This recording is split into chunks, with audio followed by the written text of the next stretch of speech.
ओम श्री गणेशाय नमो नमः। हार्दिक स्वागत है आप सभी का आप सभी के प्रिय चैनल वेद वचन में।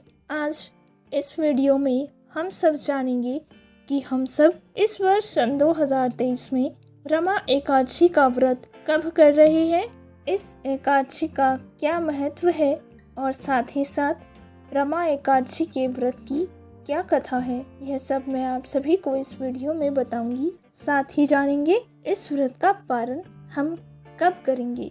कहिए जय हो भगवान विष्णु, भगवान श्री हरि, जय माँ एकादशी आपकी सदा ही जय हो। आइए आरंभ करते हैं रमा एकादशी के महत्व से। धर्मराज युधिष्ठिर कहने लगे कि हे भगवान, मैंने आपके श्रीमुख से अश्विन शुक्ल पक्ष एकादशी के विषय में सुना है। अब आप कृपा करके मुझे कार्तिक मास के कृष्ण पक्ष की एकादशी के विषय में भी बताइए। इस एकादशी का क्या नाम है तथा इसके व्रत का क्या विधान है, इसकी विधि क्या है, इसका व्रत करने से किस फल की प्राप्ति होती है। कृपया ये सब विधान पूर्वक कहिए। इस पर भगवान श्री कृष्ण बोले, कार्तिक मास के कृष्ण पक्ष में दीपावली के 4 दिन पहले आने वाली इस एकादशी को लक्ष्मी जी के नाम पर रमा एकादशी कहा जाता है। इसे पुण्यदायिनी एकादशी के नाम से भी जाना जाता है। इसके प्रभाव से ब्रह्म हत्या जैसे महापाप भी दूर हो जाते हैं। ये व्रत बड़े बड़े पापों का नाश करने वाला है। इसका महात्म्य मैं तुमसे कहता हूँ, ध्यान पूर्वक सुनो। आइए अब श्रवण करते हैं रमा एकादशी की व्रत कथा। प्राचीन काल में मुचुकुंद नाम के एक राजा थे। उसकी इंद्र के साथ मित्रता थी और साथ ही यम, कुबेर, वरुण और विभीषण भी उसके मित्र थे।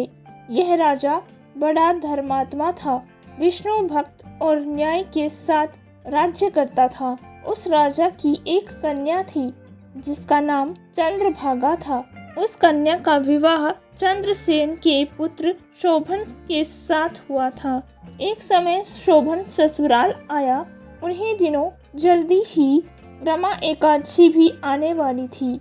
जब व्रत का दिन समीप आ गया तब चंद्रभागा के मन में अत्यंत सोच उत्पन्न होने लगी कि मेरे पति अत्यंत दुर्बल हैं और मेरे पिता की आज्ञा अति कठोर है। दशमी की रात्रि को ढोल बजवाकर राजा ने सारे राज्य में यह घोषणा करवा दी कि एकादशी को भोजन नहीं करना चाहिए। ढोल की घोषणा सुनते ही शोभन को अत्यंत चिंता होने लगी और अपनी पत्नी से कहा कि हे प्रिय, अब मैं क्या करूं, मुझे क्या करना चाहिए। मैं किसी प्रकार भी भूख सहन नहीं कर सकता। ऐसा उपाय बताओ कि जिससे मेरे प्राण बच सकें, अन्यथा मेरे प्राण अवश्य चले जाएंगे। चंद्रभागा कहने लगी कि हे स्वामी, मेरे पिता के राज्य में एकादशी के दिन कोई भी भोजन नहीं करता। हाथी, घोड़ा, ऊंट, बिल्ली, गऊ आदि भी अन्न जल आदि ग्रहण नहीं करते। फिर मनुष्य का तो कहना ही क्या है। यदि आप भोजन ग्रहण करना चाहते हैं तो किसी दूसरी स्थान पर चले जाइए, क्योंकि यदि आप यहीं रहना चाहते हैं तो आपको अवश्य व्रत करना पड़ेगा। ऐसा सुनकर शोभन कहने लगा कि हे प्रिय, मैं अवश्य व्रत करूँगा। जो भाग्य में होगा वह देखा जाएगा। इस प्रकार से विचार कर शोभन ने व्रत रख लिया और वह भूख व प्यास से अत्यंत पीड़ित होने लगा। जब सूर्य नारायण अस्त हो गए और रात्रि को जागरण का समय आया तो वैष्णवों को अत्यंत हर्ष देने वाला था, परंतु शोभन के लिए अत्यंत दुखदायी हुआ। प्रातः काल होने पर शोभन के प्राण निकल गए। तब राजा ने उसका दाह संस्कार करवाया, परंतु चंद्रभागा ने अपने पिता की आज्ञा से अपने शरीर को दग्ध नहीं किया और शोभन की अंतिम क्रिया के बाद अपने पिता के घर में ही रहने लगी। रमा एकादशी के प्रभाव से शोभन को मंदराचल पर्वत पर धन धान्य से युक्त तथा शत्रुओं से रहित एक सुंदर देवपुर प्राप्त हुआ। वह अत्यंत सुंदर रत्न और वैदूर्य मणि, जटिल स्वर्ण के खंभों पर निर्मित अनेक प्रकार की स्फटिक मणियों से शोभित था।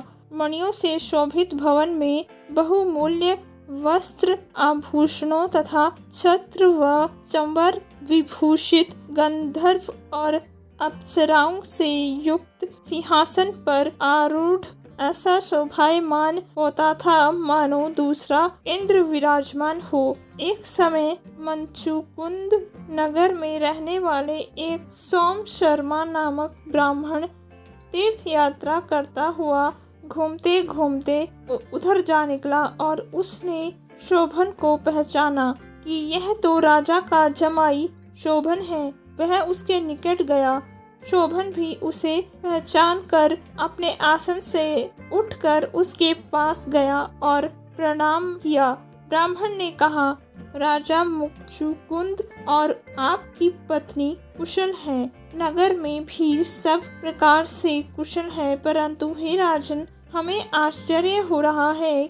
आप अपना वृतांत कहिए कि ऐसा सुंदर नगर जो ना कभी देखा ना सुना, आपको कैसे प्राप्त हुआ। तब शोभन बोला, कार्तिक कृष्ण पक्ष की रमा एकादशी का व्रत करने से मुझे यह नगर प्राप्त हुआ है, परंतु यह अस्थिर है। यह स्थिर हो जाए ऐसा उपाय कहिए। तब ब्राह्मण कहने लगा कि हे राजन, यह स्थिर क्यों नहीं है और कैसे स्थिर हो सकता है, आप बताइए, फिर मैं अवश्य वह उपाय करूँगा। मेरी इस बात को आप मिथ्या ना समझिए। शोभन ने कहा, मैंने इस व्रत को श्रद्धा रहित होकर किया है, अतः यह सब कुछ अस्थिर है। यदि आप मुचुकुंद की कन्या चंद्रभागा को यह सब वृतांत कहें तो यह स्थिर हो सकता है। ऐसा सुनकर उस श्रेष्ठ ब्राह्मण ने अपने नगर लौटकर चंद्रभागा से सब वृतांत कह सुनाया।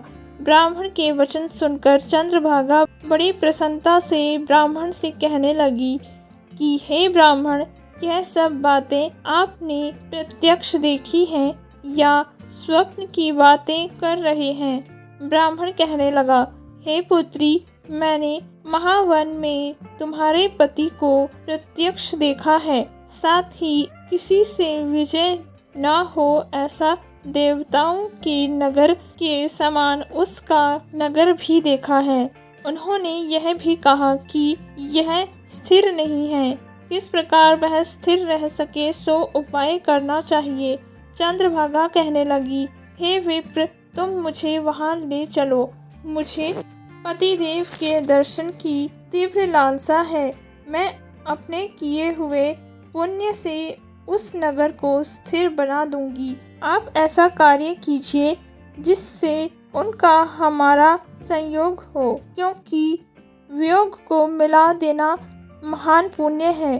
सोम शर्मा यह बात सुनकर चंद्रभागा को लेकर मंदराचल पर्वत के समीप वामदेव ऋषि के आश्रम पर गए। वामदेव जी ने सारी बात सुनकर वेद मंत्रों के उच्चारण से चंद्रभागा का अभिषेक कर दिया। तब ऋषि के मंत्र के प्रभाव और एकादशी के व्रत से चंद्रभागा का शरीर दिव्य हो गया और वह दिव्य गति को प्राप्त हुई। इसके बाद बड़ी प्रसन्नता के साथ अपने पति के निकट गई। अपनी प्रिय पत्नी को आता देखकर शोभन अति प्रसन्न हुआ और उसे बुलाकर अपनी बाईं तरफ बिठाया।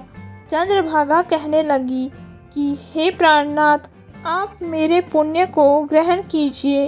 अपने पिता के घर जब मैं 8 वर्ष की थी तब से विधि पूर्वक एकादशी के व्रत को श्रद्धा पूर्वक करती आ रही हूँ। इस पुण्य के प्रताप से आपका यह नगर स्थिर हो जाएगा तथा समस्त कर्मों से युक्त हो जाएगा।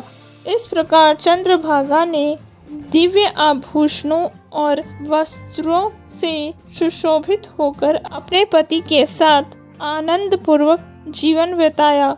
हे राजन, यह मैंने रमा एकादशी का महात्म्य तुमसे कहा है। जो मनुष्य इस व्रत को करते हैं उनके ब्रह्म हत्या आदि सभी पाप नष्ट हो जाते हैं। कृष्ण पक्ष की और शुक्ल पक्ष की दोनों ही एकादशियां एक समान हैं। इनमें कोई भेद नहीं है, दोनों समान फल देने वाली हैं। जो मनुष्य इस महात्म्य को पढ़ते अथवा सुनते हैं वे समस्त पापों से छूटकर विष्णु लोक को प्राप्त करते हैं। तो हे युधिष्ठिर, मनुष्य को प्रयत्न कर एकादशी का व्रत अवश्य करना चाहिए और अपने जीवन में आ रही समस्त बाधाओं को दूर कर लेना चाहिए। धन्यवाद। यह थी पावन रमा एकादशी की व्रत कथा जो मैंने आप सभी को कह सुनाई। इस वर्ष सन 2023 में हम सभी रमा एकादशी का व्रत 9 नवंबर दिन गुरुवार को रखने जा रहे हैं, जो आपको अत्यंत शुभ फल प्रदान कराएगा। इस दिन मनुष्य को भूलकर भी चावल ग्रहण नहीं करने चाहिए। प्रयत्न करें कि इस व्रत को आप सभी अवश्य रखें। धन्यवाद। आशा है आप सभी को यह वीडियो व जानकारी पसंद आई हो। यदि आप सभी को यह वीडियो व जानकारी पसंद आई हो तो आप इस चैनल को सब्सक्राइब व लाइक अवश्य करें ताकि चैनल पर आने वाली अगली सूचनाएं आपको जल्दी ही प्राप्त होती रहें। चैनल पर कमेंट बॉक्स आप सभी के लिए खुला है। यदि आप विशेष रूप से किसी और विषय में हमसे जानकारी चाहते हैं वह भी आप सब हमको कमेंट में लिखकर बता सकते हैं। उस विषय में भी हम सब आपको जानकारी अवश्य प्रदान कराएंगे। धन्यवाद। अपना खूब ख्याल रखिए। मैं प्रार्थना करती हूँ भगवान विष्णु माँ एकादशी सदैव आपकी सभी मनोकामनाएं पूर्ण करे। सत्य सनातन धर्म की जय। जय जय श्री राधे।